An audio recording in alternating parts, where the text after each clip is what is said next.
Namaste.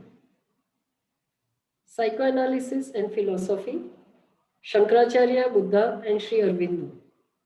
Shankaracharya, Buddha, and Sri Aurobindo are very great and divine figures in Hindu philosophy and spirituality.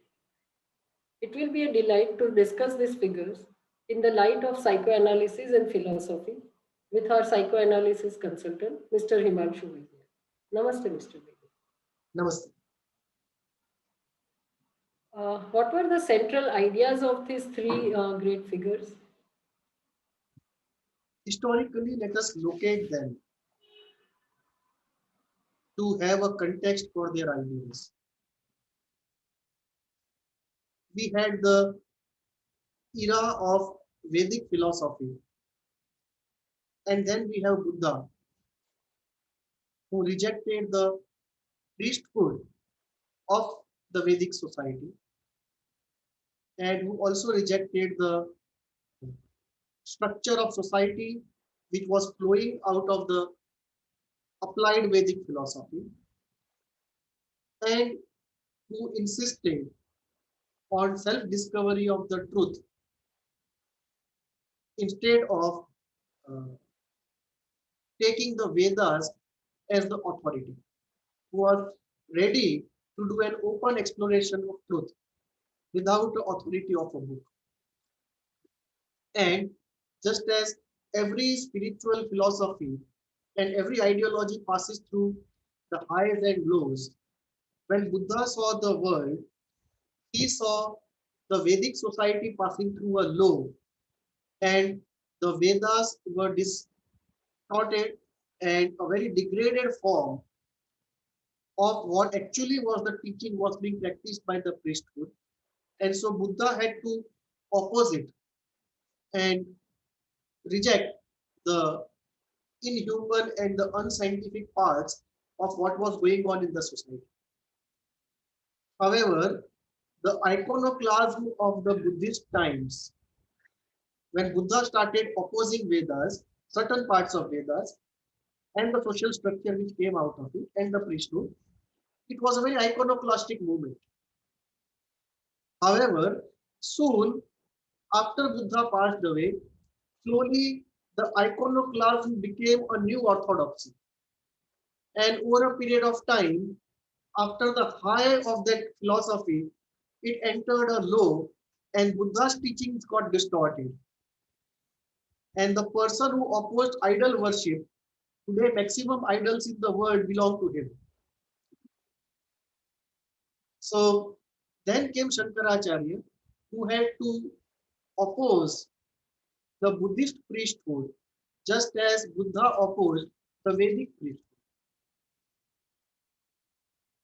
And just as Buddha opposed the distortion of Vedas, Shankaracharya had to oppose the distortion of Buddha's true teachings and re-establish, after defeating the Buddhist scholars, re-establish a more Veda-oriented path of philosophy, spirituality, and social structure in the Indian society. And after a long time, we have Sri Aurobindo, who comes in the era of industrialization and imperialism, and in an era where, after the work of Ramakrishna Paramhans and Swami Vivekananda, a slow resurgence of the original pristine pure Hinduism is slowly taking place. And in this context, uh, in an era which he calls the cusp of evolutionary change, in the history of the human species, Sri Aurobindo makes an advent. So it is very necessary to know the historical background in which the three people produced their ideas and the kind of world they saw and what road ahead they saw for their world. So this is very necessary. Coming to the ideas, Buddha saw the world essentially as something from which suffering cannot cease. And the suffering was unbearable. And once he established that there is a truth of suffering in the world, that this planet can never be free of suffering.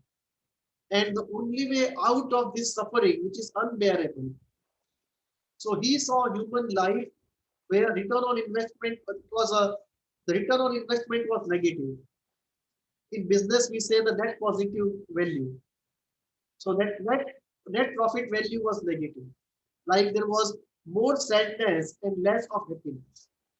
And because the suffering was more than happiness, the only way out was to be free from this suffering. And the way out was to be free from one's desire, because according to him, desire caused birth and rebirth, and desire led to suffering. And once one was free from desire, one entered into a state of nirvana, which is the state of uh, negation of all that exists. It's a state of void, a state of experiential nihilism. And for reaching this state, he laid out a program, just as Patanjali laid out his uh, Ashtanga Yoga, the eightfold path. Buddha had also his own program, his own standard operating procedure of broad guidelines of how to reach that state of nirvana. Some call it the eightfold noble path, some call it the 12-fold noble path. But he had some broad guidelines in mind how one can reach to that state. But he looked essentially at the world and at human life essentially as an entrapment leading to suffering. And without any hope that the outer life or inner life can be changed so that pleasure can be more than suffering. When we look at Shankaracharya, the ideas are not very different.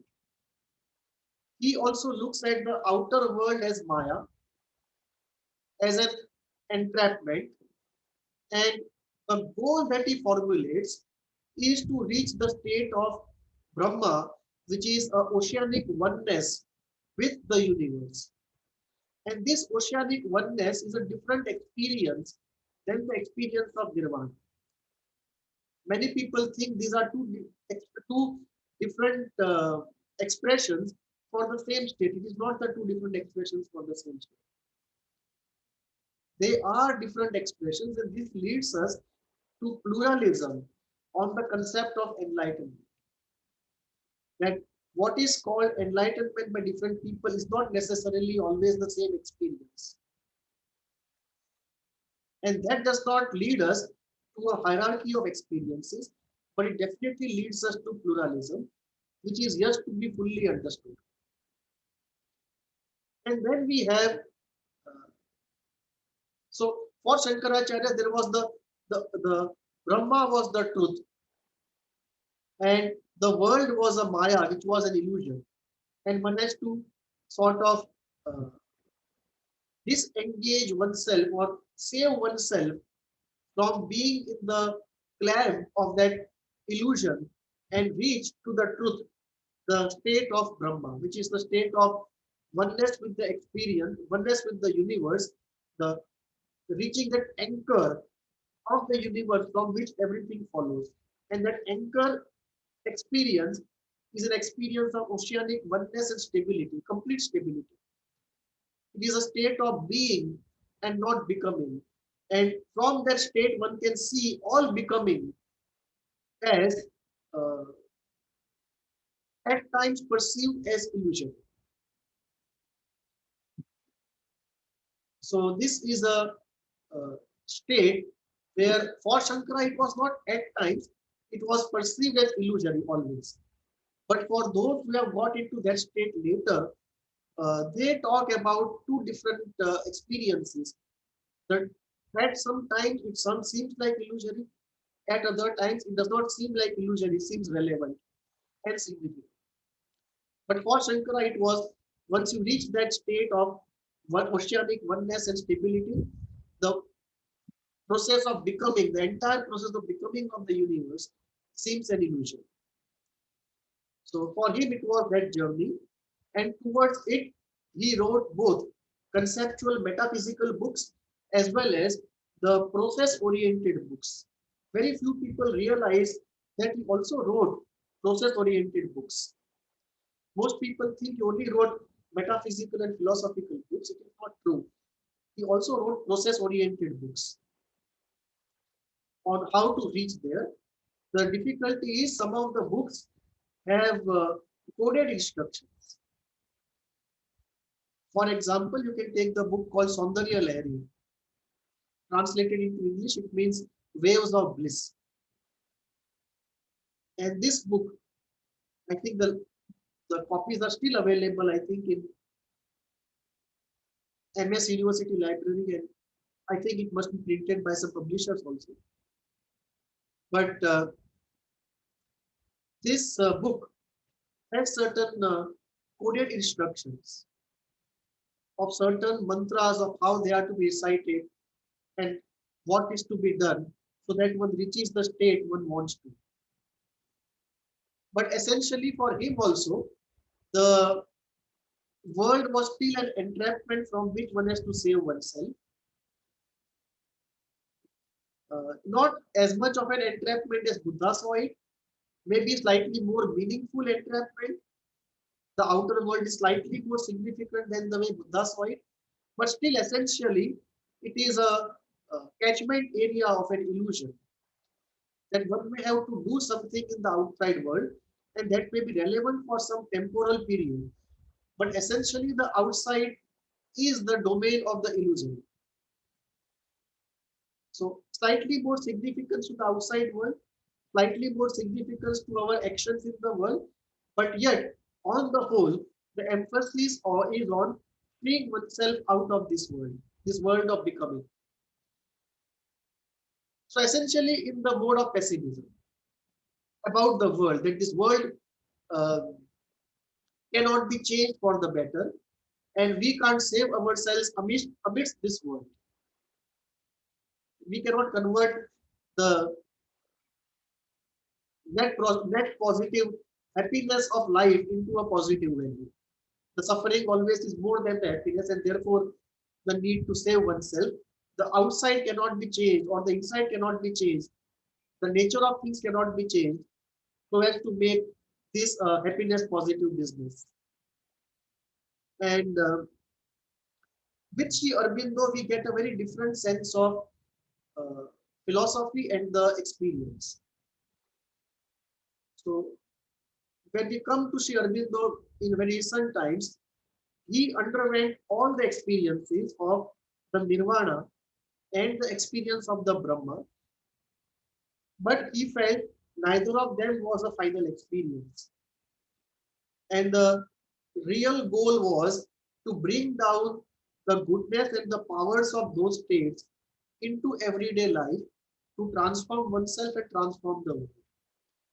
So he rejected the Shunya goal, the goal of nirvana or the goal of Brahma, and he took the goal of self-transformation and world transformation. So he classified the spiritual approaches into two, the approaches of liberation and the approaches of transformation.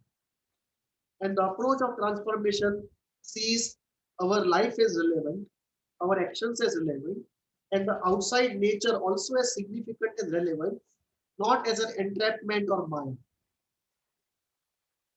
So inside there is evolution, outside there is also evolution in nature, and there is a full evolution of which these two are components. And this evolution is not necessarily only terrestrial. So the nature of things itself is a variable. The laws of nature also are a variable on the time scale that we are talking about. And for Sri Aurobindo, the whole idea was transforming inner and outer nature. And he referred back to the Vedic ideal of making earth and heaven equal and one. And this idea that the world can be changed for the better, that we can change ourselves for the better, and the business of life can be made happiness positive, that you can have more happiness than sadness, and there is a positive goal possible. So he is a very optimistic person in that sense. And the goals he sets are so incredible that most people won't even accept it as a feasibility. So the three are very different in some sense of the way they put forward their philosophy, or the way they put forward their goals, or the way they put forward their uh, preferences for a social structure. And yet all the three belong broadly to the same tradition. And therefore, uh, it's a very interesting thing to study all the three in a compare contrast synthesis board. How does each one of them look at life and the world?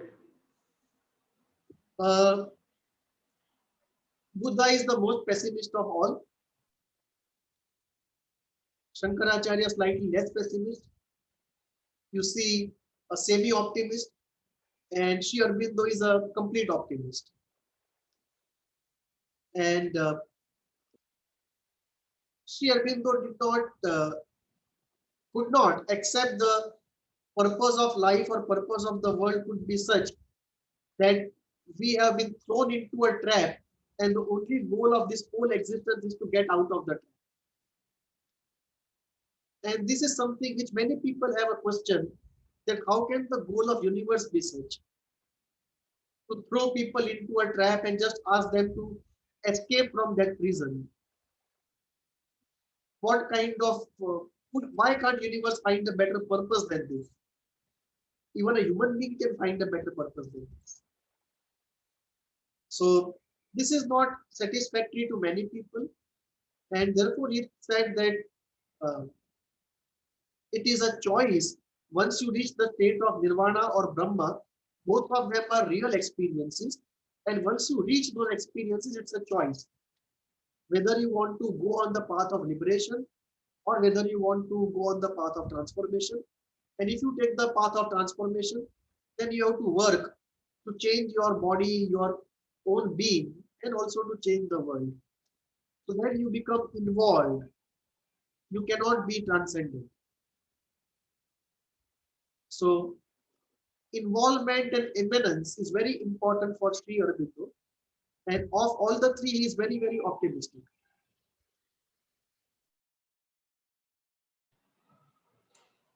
Can we discuss the model of the mind that each one has kind of put forward either explicitly or implicitly?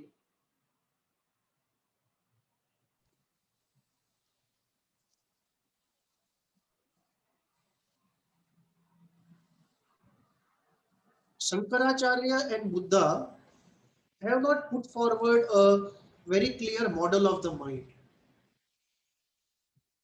explicitly speaking. Sri Aurobindo has put forward a model of the mind very explicitly. When we look at Shankara and Buddha, both of them accepted and used the traditional model of the mind which was used in yoga. And that model of the mind essentially was based upon the chakras and the five sheets of human existence. So horizontally there were 5 or 7 bodies, and vertically there were 7 chakras, major 7 chakras. So this whole uh, model of the mind based upon the chakras and the concentric sheets of the human integer, that was what both Shankara and Buddha implicitly accepted, used, and their techniques also were revolving around that. Although they did not explicitly say that this is the model of the mind, they implicitly accepted and used that model of the mind. In the Buddhist model, in Buddha's model of the mind, a unique thing was the state of nirvana. And this was like more structurally speaking, instead of the something above the Sahasrara chakra, the seventh chakra, it was essentially inside of the Agya chakra. And this center from where that nirvana experience came was actually uh, more laterally placed to the Agya Chakra than in Shankaracharya's case, which was slightly above the Sahasrara Chakra. So this was one of the differences in terms of how they viewed the structural and the functional state of the goal state they had in mind. So Shankara's goal state of the oneness of existence was essentially above the Sahasrara Chakra, but in Buddha's case, it was more like behind the Agya Chakra or in that space nearby, but definitely below the Sahasrara Chakra. I'm talking about the experience of void. It is quite possible that Buddha also had the experience of Brahma or oneness with existence, as Shankara calls it, and he did not speak about it or thought it to be secondary. It is quite possible. But what we get from him is this. In case of Shankara, the techniques are more based upon the pre-existing yogic and Vedic techniques. Whereas in case of Buddha, the yogic part is there, but it's coming secretly through Tantra. And much of the techniques were self-developed by him. Not that in generic sense they were different, they were reformulations of existing generic knowledge. Because there was a very long history before Buddha, and everything essential was already discovered. So there was no question of discovering something completely new. It could only be a reformulation, and this is what happened with him. In case of Sri Aurobindo, the model of the mind was very distinct. In the sense, quite unlike the two, he brought in this whole concept of the Jivatma and the Atma. In his words, the psychic and the central being. So the concept of the psychic, so explicitly stated, and the concept of central being, psychic you can still find traces in Buddha and Shankara, but the concept of the central being is completely new to him. So in case of Sri Aurobindo's model of the mind, he accepts what Buddha and Shankara used, the seven chakras and the concentric sheaths, the classical yogic model of the mind. However, he brings in new elements. First, he brings in the element of the psychic and the division of the mind into the physical, vital, mental, and the intersection areas, and on each level, a representative of the psychic. Now, this is in addition to the chakras and the concentric bodies. This is a new addition. And similarly, brings in the whole concept of the central being, where when one goes to that oceanic unifying anchor, there we have a part there which is partly individual and partly universal. That in the plane of universal, some part has got individualized, and that part is sent below an evolving entity. So when the evolving entity gets into a position where the original thing can be experienced, it can be experienced both as an individual entity in the uh, layer of universal entity, and when intense experience happens, the individuality is dissolved and one experiences the universal. And after the intensity reduces, one again comes back to the individual, and then one comes down. So that kind of conceptualization, not only conceptualization, experience is a completely new addition. Then we come to the technique used. The techniques used are not exactly the same, they are very different, because these techniques were essentially for transformation and not only for liberation. And therefore, the perfection of body and the perfection of activity in the outside world became a very distinct element which were not there in the Buddhist scheme of things or Shankara's scheme of things. Neither of them actually went in for perfection of body or perfection of action in society or perfection of society. So because of this, the model of the mind, the techniques used for model of the mind, the goals given to the model of the mind, all of this, and the new innovations brought in that created a new model of the mind in case of Sri Aurobindo. How do their ideas compare and contrast with psychoanalysis? Psychoanalysis is extremely conservative. It is a science which evolved essentially to deal with pathology, the abnormal part, not the supernormal part. And in case of all the three, we are dealing with the supernormal exceptional part, because the experiences they are talking about are one in a million kind of rare experience. It is not everyone's experience. So one, psychoanalysis is very conservative with regard to this, and two, the experiences that they have are not regular experiences we find in our clinics.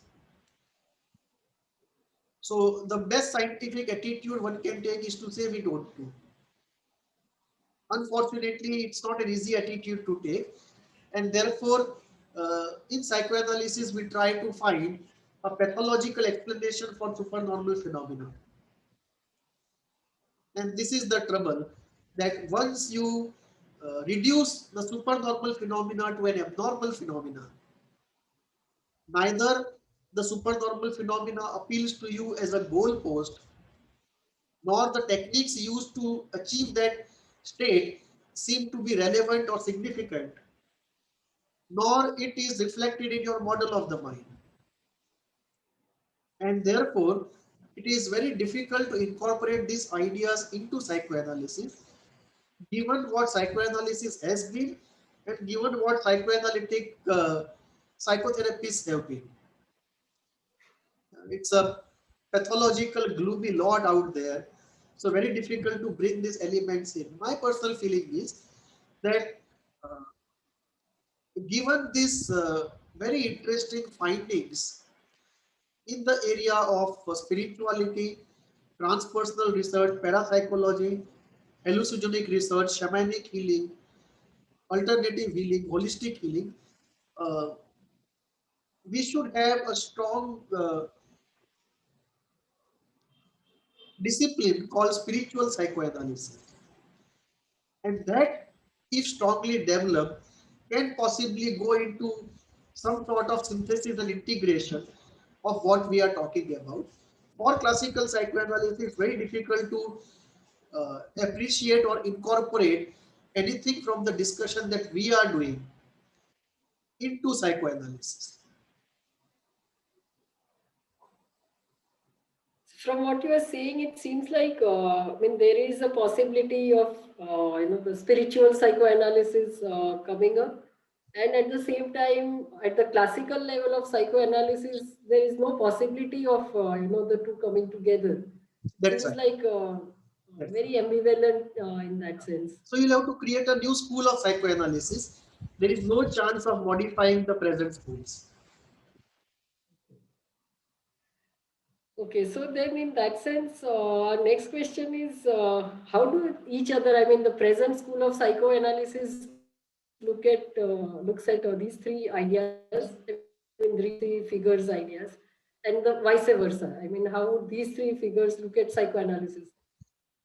Uh, we don't know how Buddha or Shankara would look at it, but there is some write-up on how Sri Aurobindo looked at it, because psychoanalysis came much later than Buddha and Shankara, so there was no question of they giving an opinion on psychoanalysis. But uh, Sri Aurobindo did talk about it, and his opinion was that psychoanalysis takes up the worst element of human nature and tries to generalize it over the whole of the human nature. And this is the uh, characteristic of a science which is young and rash. And this was a comment around, must be around 20s or 30s of last century, or maybe even 40s. But I think over a period of time that broadly has come true, that new schools are coming up which try to expand the concerns of psychoanalysis to the extent that they can. And therefore, from that side, they see psychoanalysis as good process knowledge, but of a very difficult, pathological, and a limited part of human personality. And there are other parts of human personality where a completely different approach, conceptually, in process terms, and in goal terms, is needed.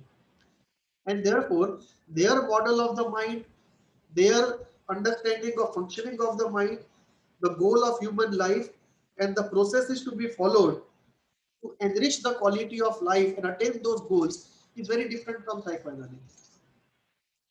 So they see it as an infant science, yet to embrace the full wideness and richness of human nature, and a very pathological and a gloomy science, a very pessimistic science.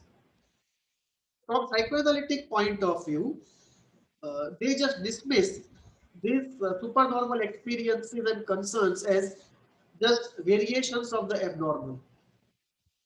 So for them, the experience of nirvana can easily be classified as the experience of nihilistic delusion or depersonalization or derealization or blanking out. The experience of Brahma can easily be described as a psychotic experience of oneness with the existence.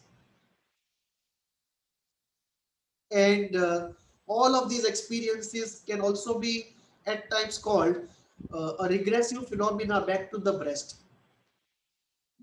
The bliss at the breast regressive phenomena. So this oceanic, this, what we call the oneness can easily be called the pre-ego formation oceanic oneness with the mother or with the world. Before I and not I separate. Before the ego develops.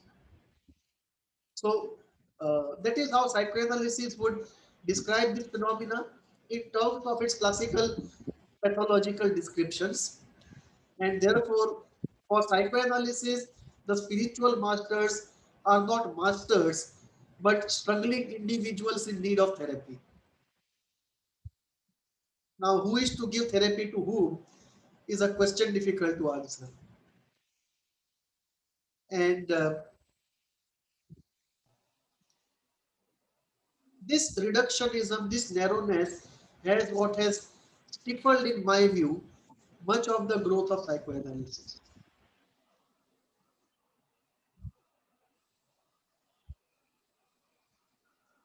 In one sense, I think there has also been a exclusive approach from the spiritual side to psychoanalysis, that psychoanalysis can be very profitably used, very effectively used for those who are spiritual seekers and on the spiritual path. And there has been a wholesale rejection from the spiritual side also, which is their difficulty, their mistake, their inability to cope up with what psychoanalysis has discovered. So there has been a sort of fanaticism and narrowness on both the sides, but more on the side of psychoanalysis. So, after this discussion now, do you see a possibility that something from the ideas of three great figures can be incorporated into psychoanalysis? Uh, as I said, if we go in for a more pluralistic, more open psychoanalysis, something called spiritual psychoanalysis, or you can create a new label under which you integrate psychoanalysis, other areas of psychology and spirituality, whatever be the format of it. But in any such future integrative endeavor, I think there is a very good chance of combining multiple schools, including psychoanalysis, to create a much better theory of the mind, theory of pathology, theory of healing, theory of quality of life, and a basket of tools to achieve those objectives. My personal feeling is that patients have already started doing this, and they are going in for holistic healing. So the same person is in psychoanalysis and also is doing Reiki and pranic healing, and also is taking homeopathy pills, and also is doing social work. So at the level of people, the holistic integrative movement has already started. At the conceptual level, it has not happened. Right. And this is what I think is needed. And once we have this synthesis, we will have a much better, more comprehensive and deeper model of the mind, working of the mind, pathogenesis, healing approach, and basket full of tools for healing, not only for healing, but for enhancing uh, one's competences. And finally, the quality of life and the enrichment of the society we live in. So when we talk of psychoanalysis in terms of therapeutic practices, like if there is eclectic practice or holistic healing practices, I think it feels more like an open approach, which can Yes, include the spiritual aspects or the philosophical aspects take of these people. yes, take a few examples, live real examples of this. Say, for example, take idol worship. Right. I'm not talking about the blind idol worship that happens, but the real idol worship with the science behind it. It's an extremely powerful transformative process. And in psychoanalysis, we are grappling with internalization of good, reliable, stable object, which is at the core of a variety of pathologies, including psychosomatic problems. And idol therapy can be a great therapy practiced along with mantra, visualization, music, drama, and the whole thing that goes with idol therapy. It is such a multicolored, multifaceted, multi-level package, which we have just not explored from psychoanalytic point of view, either conceptually or in terms of efficacy in healing. Take the use of pranic healing. That we, let us say somebody has a problem of anger, and in pranic healing, that is healed by uh, cleaning up the root chakra. Can we have some experiments to find out if that helps us soften up the process so that psychoanalysis can be quickened up? What is not doable for a person becomes doable after softening up that part. Or we use homeopathy, where if a person cannot come for a session every day, something has to be working for him, because on his own he is not capable of maintaining his health in that given state. Can we use homeopathy, where without much side effects the pills are working for him 24/7, so he is able to do full on with much lesser number of sessions which he can afford? So a variety of uh, combinations can be used, and I think researches are being done. It is just that they are not popular enough, but we need more of them. And I feel as we go along, this synthesis will bring about quite an amount of change in every aspect of healing. Come to our last question. Do we resolve the differences between the ideas of these three figures? I mean, who are divine figures in. Yeah, it's an interesting question because it brings us to the idea of pluralism related to the experience of enlightenment. Most people believe that all of them are talking about the same thing in different language, and it's a good way to maintain peace and harmony. but it may not be the right way scientifically speaking. It may be that they are speaking about different states and all of them reached different end goals. And there may not be a hierarchy of end goals. It may be that different groups of individuals may have different end goals. This is a very disturbing thought for many people, that how can all human beings not have the same goal? So this pluralism of the most fundamental type when it comes to the goals of human beings, that they need not be the same. And if we accept the pluralism of the end goal, then we are looking at different end goals for different groups of people. And all these end goals are valid in a larger scheme of things if we think on that large enough pluralistic level. Then comes the question of, if these are the end goals, what are the set of techniques appropriate to a particular end goal? And what are the techniques appropriate to all these things? Are there some generic techniques which are common to all the approaches? Then comes the question of, these techniques either appropriate to all the end goals or appropriate to a particular goal. If we create a basket of it, how much of it can be used for healing and enrichment of quality of life in a more secular sense of the term? And this creates a very pluralistic, integrative synthetic mode of thinking.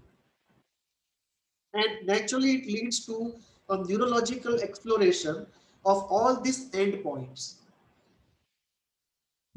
And this has implications for all the important elements of any theory of mind, where the model of the mind, the functioning of the mind, pathogenesis, dream analysis, and healing, all the five important elements are influenced by this synthesis. So, uh, this this is what I have covered up in one of my books of called FAQ Enlightenment. That when we say enlightenment, it is not one experience. People have described it very variedly and differently. And there need not be a hierarchy. It may be a plurality of end goals, all equally valid and may be equal in some sense of the term. Uh, if we look at Sri Aurobindo, then we find that the experiences of the other two are already included and something more is added. In that sense, the system is more comprehensive and more pluralistic and sort of uh, encompassing of the other two goals. So in that sense, we are looking at a more comprehensive system which includes other systems in Sri Aurobindo's work and his prescriptions.